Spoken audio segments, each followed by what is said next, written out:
Hey, it's Andrew Walker here from the SA Property Investors Network, and I'm having breakfast with Bruno talking about evictions and evicting tenants and what do you do as a landlord to protect your assets. So Bruno, tell us, if you're a landlord, you've got a tenant in a property, you sign a lease agreement, they're in there for, whether it's 7 months or it's 12 months or 13 months, Sure. and they stop paying rent, what do you do? Look, so the eviction management process and tenant management process is probably the most crucial process for property investors. And the reason I say this is we even had this conversation the other day with a guy with a rather large portfolio. And the realization dawned on us that if you don't have that basic understanding of the interactions, how you're supposed to deal with these tenants in motion, and legally speaking, you're going to land up in hot water. So what I typically advise is, if you're not going to come to me obviously when entering a lease, which a lot of people don't, because there's many ways of entering a lease without using an attorney.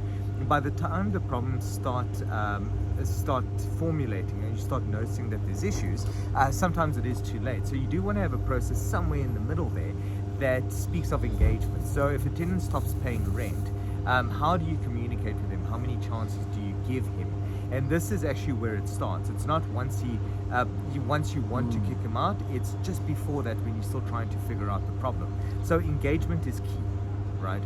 You have to Communicate with them. Always. Don't get emotional. Yeah. It's the hardest part for landlords. Don't start screaming at him. Yeah. Don't start screaming at the person. Have a conversation with them. Figure out where they are. But now, what's counterintuitive is don't give them too many chances. If you constantly giving them rope, they're going to hang themselves. They have to pay at some point or another. The conversation cannot be, it's fine, next week. Yeah. That's to be, you know what, you need to get out. I get that you can't pay, but maybe then you need to move.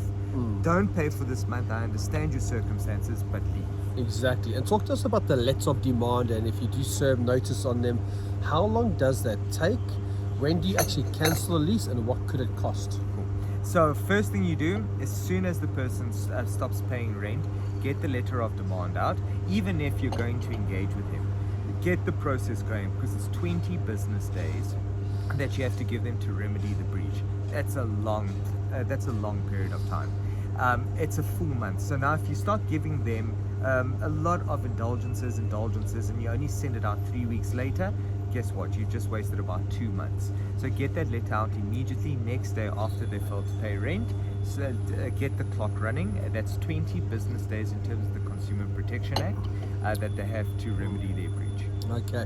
And just give us an idea, what could it cost to evict a tenant? And I know it depends if the tenant opposes or not, right? But just give me a ballpark figure.